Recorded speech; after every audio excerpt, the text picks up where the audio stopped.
Tell us about the car we got sitting behind us here. So this is a 2012 Ferrari 458 Italia. It's my first Ferrari. It's awesome. I love it.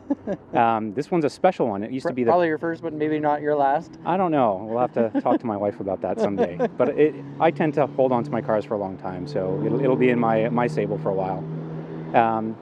But it's a special one because it was actually the Ferrari North America press car. And so Ferrari would hand this car off to the press and they'd do articles on it. So it's not really had any owner other than Ferrari. And then they put it up for sale and I bought it. I fell in love with it as soon as I saw it in the showroom. When I first saw it online, they had a picture of it. They had it under fluorescent lights and I didn't really enjoy the color, but I wanted to look at it and check it out. And then saw it in the sunlight and it was gorgeous. So, you know, I'd been wanting a Ferrari since I was 9 years old and saw Magnum PI the first time. And so it wasn't red. It wasn't red, but yeah. You know, for me it was red. Red is, you know, your typical Ferrari color. I like understated a little bit more, and so silver you don't see a lot on Ferraris, but it's a gorgeous color. I love what they've done with it. It's got carbon fiber throughout, and so the black and the silver really go really well together. And what's the engine like in it? So this is a V8, 4.5 liter V8, and because it was the press car, they actually tweaked it out as much as they possibly could to give the best example of a Ferrari to the press. And so it has a little bit more horsepower. A regular one has about 570 horses.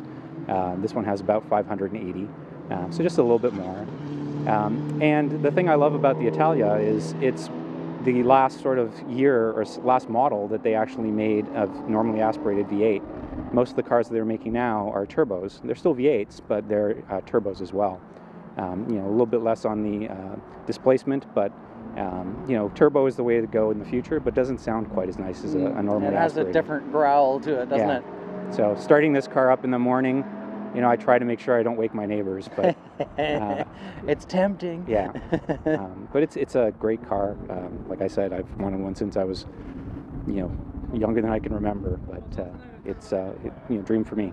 So if you had to summarize this car and its drivability and everything, what would you say is like the top 2 or 3 things about this vehicle?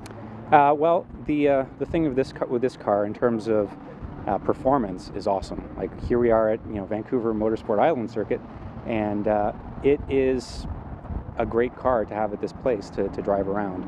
It's very wide. It's great on a track. It's got a dual clutch transmission, so it's got the paddle shifting, which helps you get through corners really, really fast. It's very wide is the thing I notice as well, and so it's got a great stance. Yeah, it's a great stance, keeps you planted on the ground. You know, the thing I think about this car when I take it to the racetrack in comparison to other vehicles I've driven, this car, you know, you feel the passion and the emotion in it.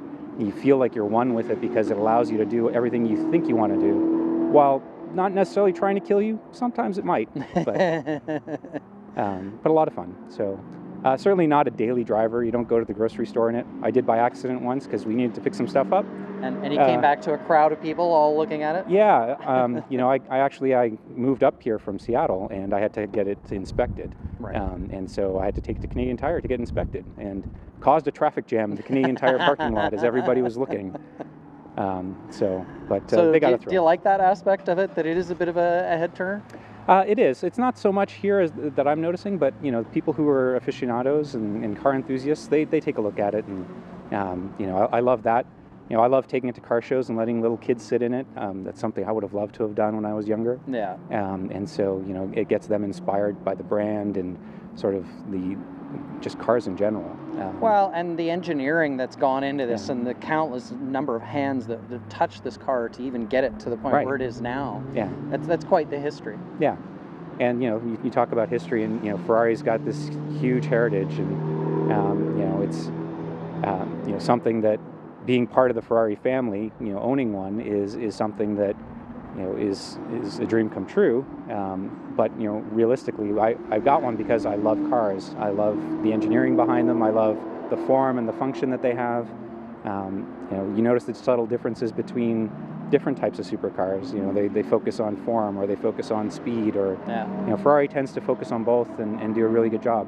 When it comes to this vehicle, there's several examples of others where people have said they've taken over too much control of the driving. How is it with Ferrari?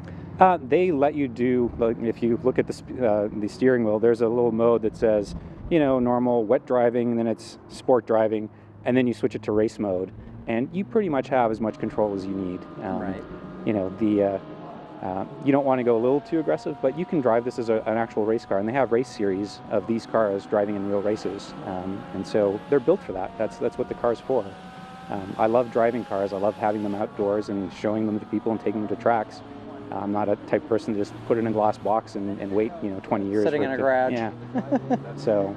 As a kid, you said that you loved these vehicles. Did you have a favorite driver in mind that drove them? Well, I loved Michael Schumacher. You know, having him drive Ferrari was amazing, and he was a great driver. But my favorite driver of all time was Ayrton Senna, and he never drove for Ferrari. But as a Formula One driver, he was, you know, an inspiration. What he could do in a car was just, you know, phenomenal.